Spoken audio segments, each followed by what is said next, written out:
একটি মৃত্যুকে ঘিরে দাঁড়িয়েছিল কয়েকটা জীবন। কয়েক মুহূর্ত পর জীবনগুলো চলে গেল। কয়েক মুহূর্ত পর জীবনগুলো চলে গেল যার যার জীবনের দিকে।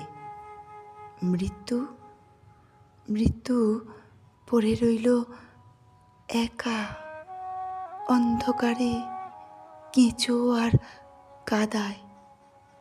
জীবন ওদিকে হিসেব পত্তরে, জীবন ওদিকে হিসেব পত্তরে, বাড়ি ঘরে, সংসারে, সঙ্গমে।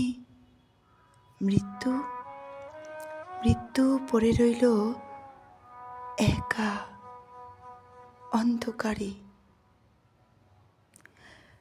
নমস্কার, পাঠ করলাম তসলিমা নাসরিনের লেখা কবিতা একটি মৃত্যু কয়েকটি জীবন। পাঠে আমি পম্পা কুণ্ডু।